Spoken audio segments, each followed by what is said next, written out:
अखंड ज्योति सितंबर 2021। शीर्षक है आध्यात्मिक पत्रकारिता व्यापक रूप ले। आज पत्रकारिता एवं मीडिया की भूमिका सर्वविदित है। प्रिंट, इलेक्ट्रॉनिक एवं वेब माध्यम के रूप में इसका स्वरूप बहुआयामी है, जो जीवन के हर क्षेत्र को गहराई से प्रभावित कर रहा है। क्या बच्चा, क्या बूढ़ा, क्या युवा, क्या नारी, क्या प्रौढ़, क्या पढ़ा लिखा और क्या अनपढ़, सभी इसके प्रभाव में है। समाज के प्रहरी, लोकतंत्र के चौथे स्तंभ के रूप में मीडिया की भूमिका सर्वविदित है। जनता तक नई सूचना पहुंचाना तथा उसे सही जानकारी उपलब्ध कराना इसका कार्य है। इसके साथ यह जनमत का निर्माण करता है और जनता की सोच को गहराई से प्रभावित करता है। आज़ादी के दौर में जनता के बीच स्वतंत्रता की अलख जगाने व उन्हें स्वतंत्रता संग्राम के लिए तैयार करने में पत्रकारिता ने ऐतिहासिक भूमिका निभाई थी। किंतु कालक्रम के साथ इसके मिशनरी जज्बे का अवसान हुआ है। जिस आदर्श निष्ठ मुख्य आधारित पत्रकारिता के मानक इसने स्थापित किए थे, वे आजादी के बाद क्रमशः पृष्ठभूमि में चले गए। आज पत्रकारिता एक व्यवसाय बन चुका है। बड़े बड़े कॉरपोरेट घराने, राजनीतिक दलों व निहित स्वार्थों में यह बटा हुआ है। यदि यह लोक कल्याण के भाव से चलता है तो इस व्यवसाय में भी कोई खराबी नहीं है।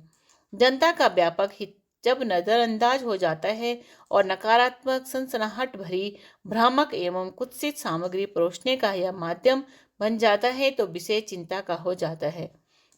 क्योंकि जनसंचार के माध्यम मात्र व्यक्ति को सूचना भर नहीं देते, बल्कि ये व्यक्ति के चिंतन, चरित्र एवं स्वभाव को भी प्रभावित करते हैं और वातावरण का निर्माण भी करते हैं। वास्तव में आज हम मूल्यों के गंभीर संकट से होकर गुजर रहे हैं। लोकतंत्र का कोई भी स्तंभ इससे अछूता नहीं है। व्यापक स्तर पर नैतिक पतन, वैचारिक प्रदूषण एवं आस्था संकट आज के सत्य हैं। लोकतंत्र के सजग प्रहरी एवं एक सशक्त स्तंभ के रूप में पत्रकारिता क्षेत्र में मूल्यों का अवमूल्यन एवं अवसान एक गंभीर चिंता का विषय बन गया है और इन मूल्यों के संकट के समाधान की बात जब उठती है तो आध्यात्मिक स्तर पर इसके उपचार का विचार अभीष्ट हो जाता है। युग ऋषि परम पूज्य गुरुदेव की दृष्टि से देखें तो प्रस्तुत समस्याओं के समाधान की तलाश में तमाम प्रयास निष्फल क्यों हो रहे हैं? गहराई से विचार करें तो स्पष्ट होता है कि प्रयास की दिशा सही नहीं है। जीवन की समग्र समझ एवं दृष्टि के अभाव में समस्या की जड़ तक हम नहीं जा पा रहे हैं। फलतः जो प्रयास हो रहे हैं वे जड़ को सींचने के बजाय फूल, पत्तियों और तने को पानी देने जैसे आधे अधूरे सिद्ध हो रहे हैं। अधिकांशतः अंधेरे को अंधेरे से दूर करने के निष्फल प्रयास चल रहे हैं।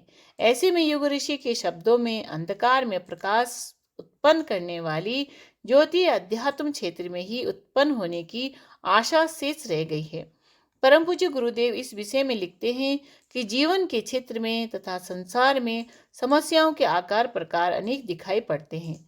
उनके कारण भी पृथक पृथक दिखाई पड़ते हैं, पर उनके मूल में एक ही कारण है, आध्यात्मवादी दृष्टिकोण का अभाव। यदि इस तथ्य को समझ लिया जाए तो असंख्य समस्याओं का, अगणित संकटों का समाधान का एक ही उपाय से कर सकना संभव हो जाएगा।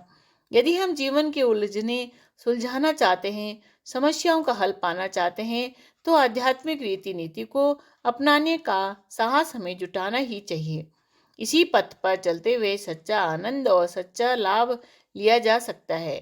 आध्यात्म को साथ लिए बिना किए गए प्रयासों की संपूर्ण सफलता संदिग्ध ही बनी रहेगी। कहना न होगा कि वर्तमान की समस्त समस्याओं का समाधान और सुखी जीवन का एक ही उपाय है कि हमारी आस्थाएं बदलें, उनमें उत्कृष्टता का अधिकाधिक समावेश हो और उसका प्रतिफल व्यक्तित्व में बढ़ते हुए देवत्व के रूप में परिलक्षित हो। यदि हम आध्यात्मिकवादी रीति नीति अपना सके तो निश्चित रूप से अनेक प्रस्तुत समस्याओं का समाधान पा सकते हैं। इस पृष्ठभूमि में पत्रकारिता के क्षेत्र में अध्यात्म का समावेश महत्वपूर्ण हो जाता है। आश्चर्य नहीं है कि परम पूज्य गुरुदेव ने युग निर्माण आंदोलन के अंतर्गत विचार क्रांति के उपकरण के रूप में सन 1940 के दशक में ही अखंड ज्योति पत्रिका के माध्यम से आध्यात्मिक पत्रकारिता का श्री गणेश कर दिया था। जिसका प्रकाशपूर्ण प्रवाह अनवरत रूप से आज तक जारी है। अध्यात्म की आवश्यकता एवं महत्व को देखते हुए देश के जन माध्यमों में भी इसके प्रयोग 20वीं सदी के अंतिम दशकों में प्रारंभ प्रारंभ हो गए थे। रामायण महाभारत जैसे धार्मिक आध्यात्मिक सीरियलों का चलन शुरू हुआ, जिनकी अपार लोकप्रियता को देखते हुए लगभग हर टीवी चैनल पर फिर ऐसे सीरियलों की शुरुआत हुई जो आज तक जारी है। 20वीं सदी के अंतिम दशकों में समाचार पत्रों में आध्यात्म पर नियमित स्तंभ और फिर साप्ताहिक पृष्ठ एवं परिशिष्टों का चलन शुरू हुआ। 21वीं सदी के पहले दशक में धर्म अध्यात्म को लेकर भक्ति चैनलों की बाढ़ सी आई, जिनकी संख्या इस समय 4 दर्जन से अधिक लगभग है। इसके बाद वेब माध्यम का दौर शुरू हुआ, जिसको विविध प्लेटफॉर्म पर आध्यात्मिक सामग्री के विस्फोट के रूप में देखा जा सकता है। आध्यात्मिक पत्रिकाएं तो इस दिशा में बहुत पहले ही सक्रिय थीं। इस समय इनकी संख्या भी बढ़ी चढ़ी है। हर आध्यात्मिक संस्थान की अपनी आध्यात्मिक पत्रिका है। इनका योगदान व्यक्ति, परिवार एवं समाज के नैतिक एवं आध्यात्मिक उत्थान तथा परिष्कार में उल्लेखनीय रहा है। कितने सारे छोटे बड़े सृजनात्मक आंदोलन इनके इर्द गिर्द खड़े हुए हैं। वस्तुतः आध्यात्मिक पत्रकारिता की संभावनाएं असीम हैं। युग मनुष्यों का तो यहाँ तक कहना है कि आध्यात्मिक पत्रकारिता नए युग का सूत्रपात कर सकती है। आध्यात्मिक पत्रकारिता नए युग का प्रारंभ कर सकती है। पत्रकारिता में बड़ी से बड़ी क्रांति जो होगी वह है अगर इस देश में एक अलग किस्म की पत्रकारिता पैदा हो सके, जो राजनीति के द्वारा नियंत्रित ना हो, देश के प्रज्ञावान लोगों द्वारा प्रेरित हो। पत्रकारिता का यह एक मूलभूत कार्य रहेगा कि जनता के सामने प्रज्ञावान लोगों को और उनकी प्रज्ञा को प्रकट करे। आध्यात्मिक पत्रकारिता से जुड़ी महान संभावनाओं के बावजूद अभी मुख्य धारा की पत्रकारिता में इसे उचित स्थान देने के लिए अभी बहुत कुछ किया जाना शेष है। अभी भी वहाँ यह एक उपेक्षित विधा है। इसको लेकर विचारशील एवं मनीषी वर्ग के बीच भी अजीब सा मौन पसरा है। अकादमिक स्तर पर भी यह एक हाशिया का विषय है।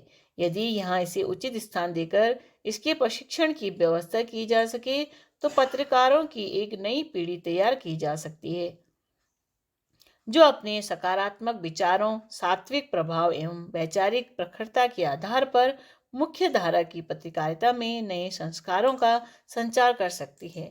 इसकी सामयिक आवश्यकता एवं महत्व को देखते हुए देव संस्कृति विश्वविद्यालय के पत्रकारिता एवं जनसंचार विभाग में विगत दिनों एक अभिनव पहल की गई है।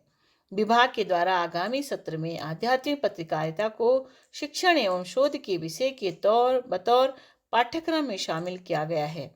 इसके साथ ही आध्यात्मिक पत्रकारिता विषय पर भी पीएचडी शोध से लेकर पुस्तक रचना का कार्य जारी है। इस सत्र से स्नातकोत्तर पाठ्यक्रम में इसको पढ़ाया जा रहा है।